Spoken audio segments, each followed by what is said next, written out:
Have you ever felt like the world you once belonged to no longer fits you? The music, the conversations, the ambitions that used to matter suddenly feel hollow. It's not madness. It's not numbness. It is the quiet tremor of awakening. You notice it in subtle ways. Moments that used to ignite excitement now leave you strangely untouched. The drama of others no longer pulls you in. The chase for recognition feels weightless, like smoke in your hands. It's as though you've stepped back, becoming the witness of your own life rather than its actor. At first it can feel unsettling, even lonely, but beneath that discomfort lives a hidden power, a deeper current whispering that your consciousness is beginning to stretch beyond its cage. You catch yourself moving through the day with a sense of distance, as if you're wandering inside a lucid dream. Your thoughts no longer sound like absolute truth, but like echoes of conditioning. Your emotions rise and fall, yet instead of drowning, you observe them drift across the sky of your awareness. Slowly you see it. Your name, your past, your roles. These are not you. They are costumes you once wore, and now for the first time, you feel ready to lay them down. This is not escapism. It is not denial.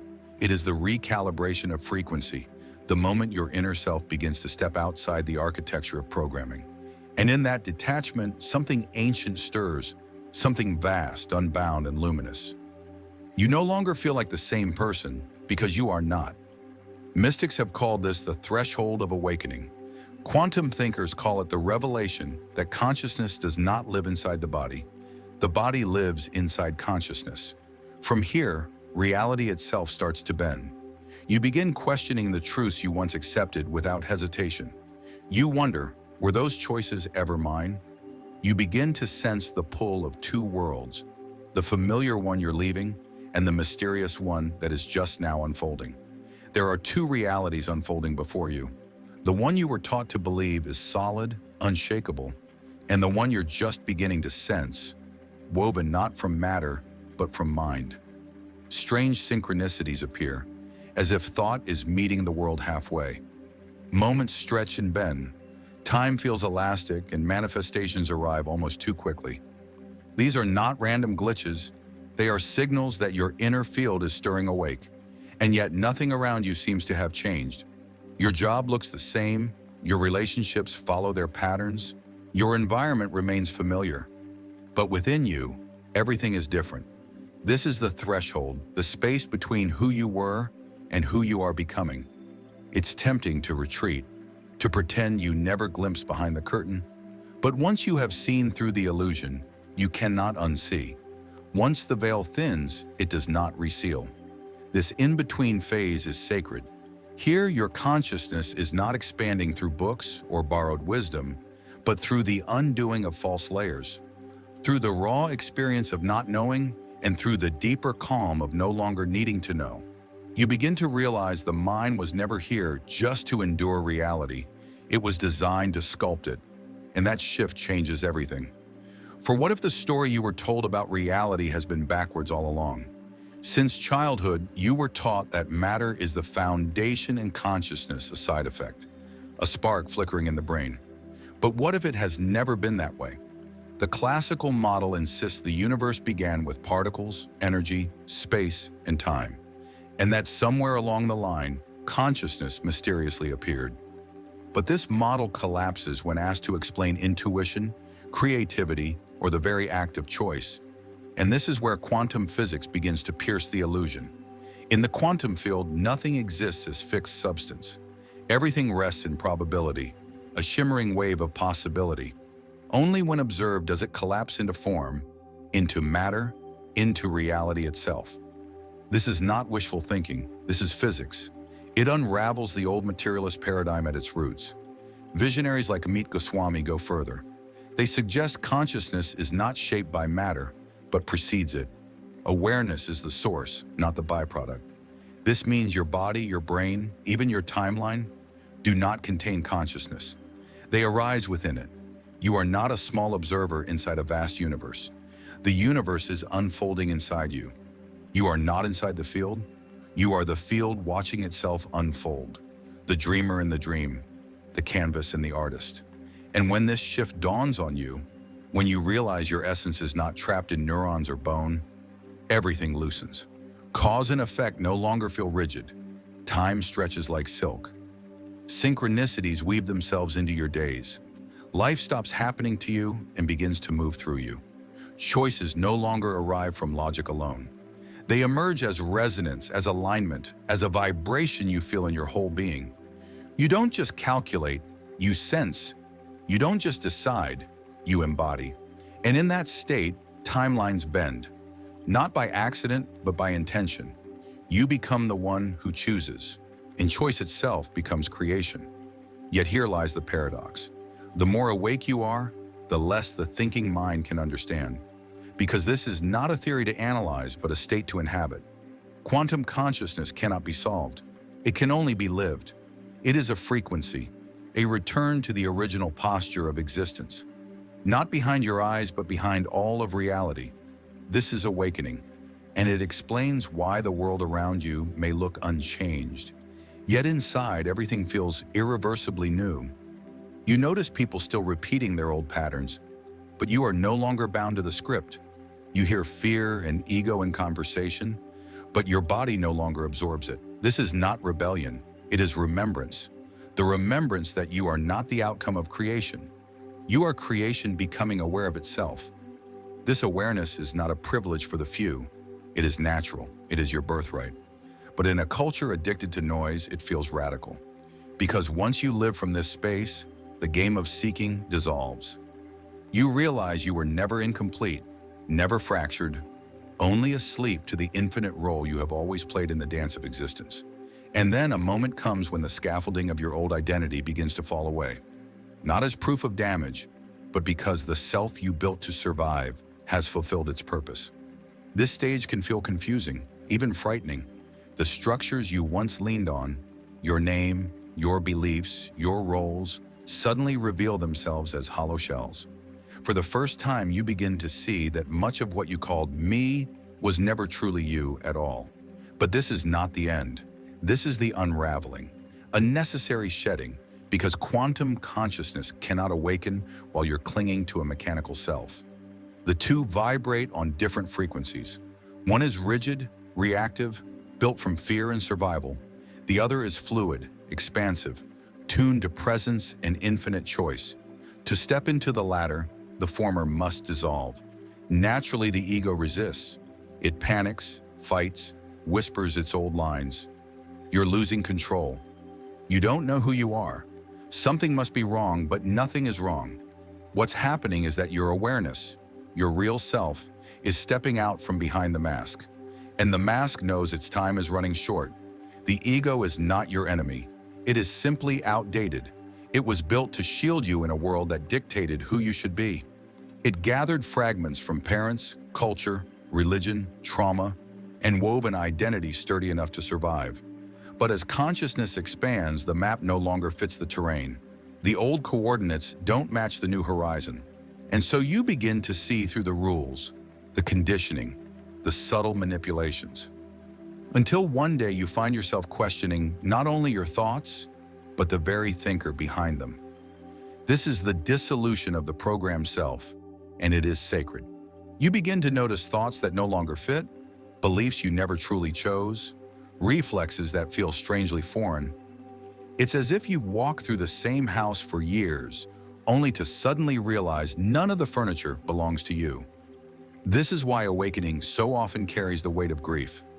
Not because you are dying, but because the illusion is.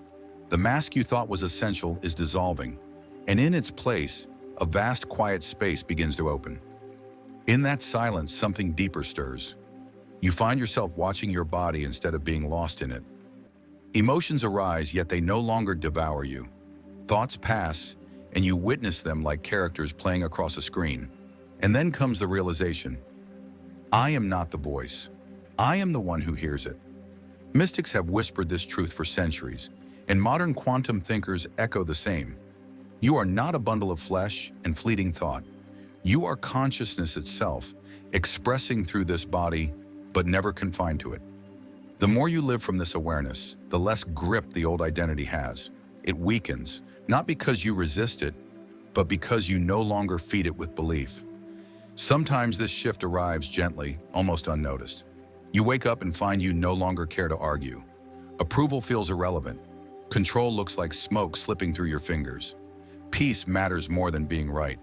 And in that stillness, another self begins to rise. The quantum self, the one that is not bound by memory, by labels, or by biology. This self does not chase outcomes.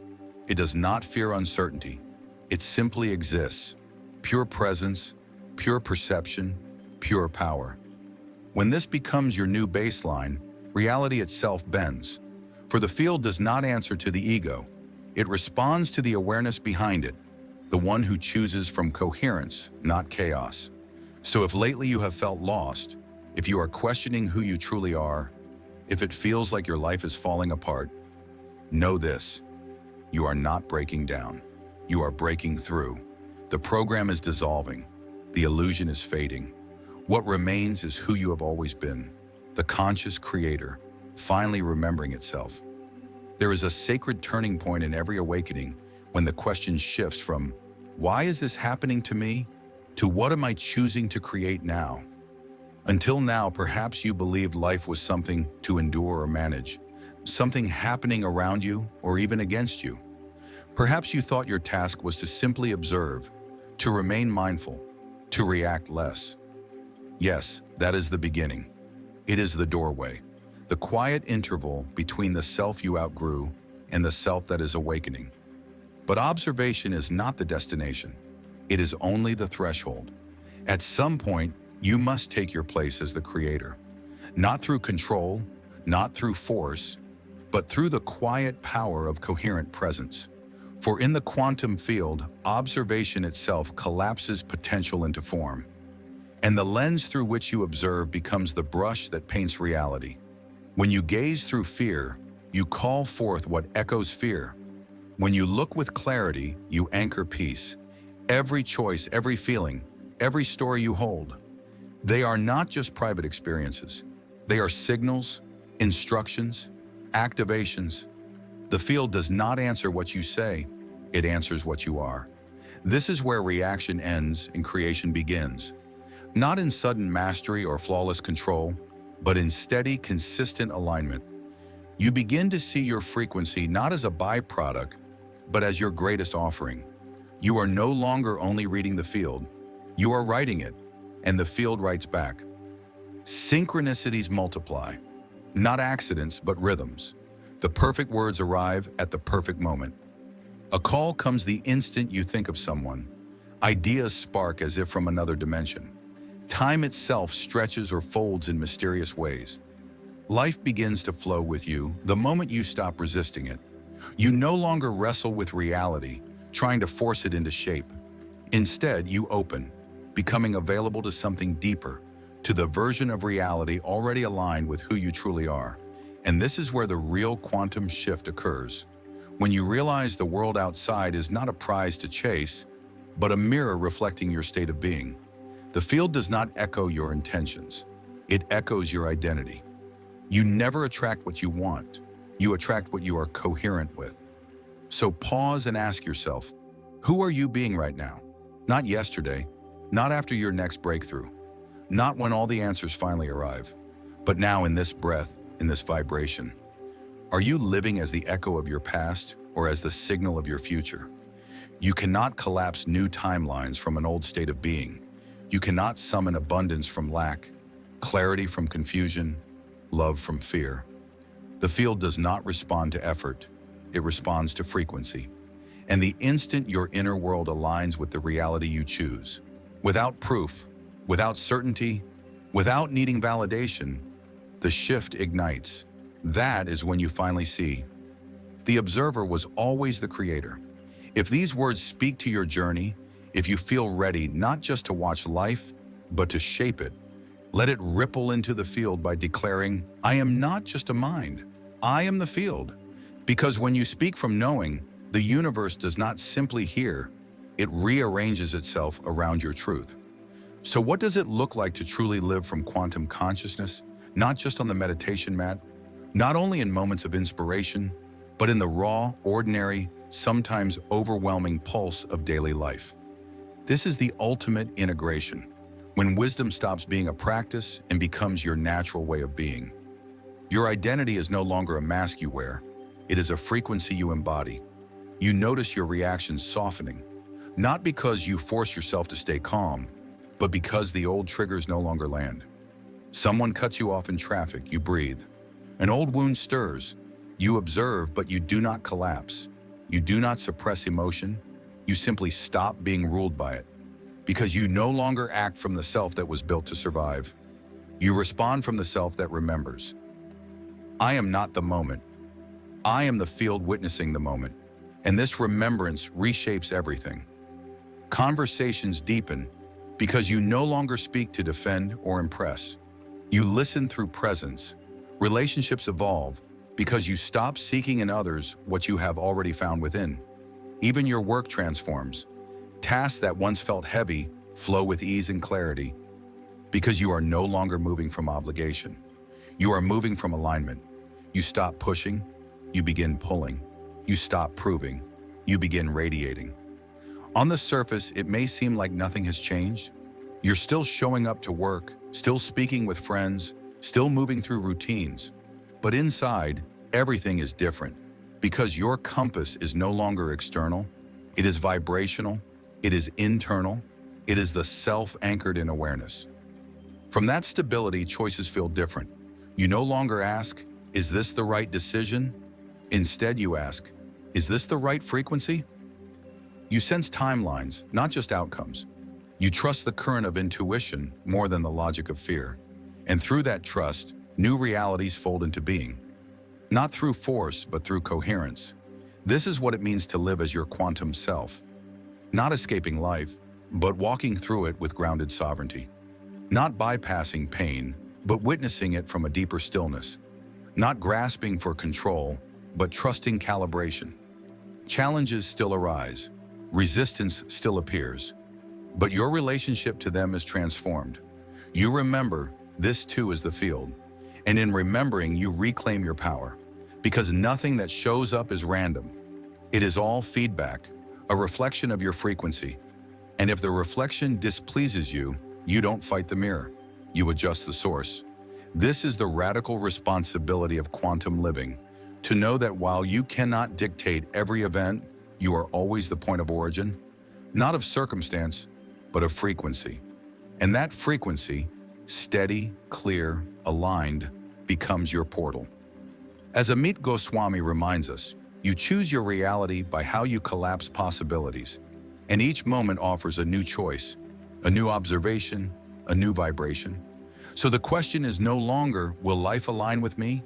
The question is, will I align with what I already know I am?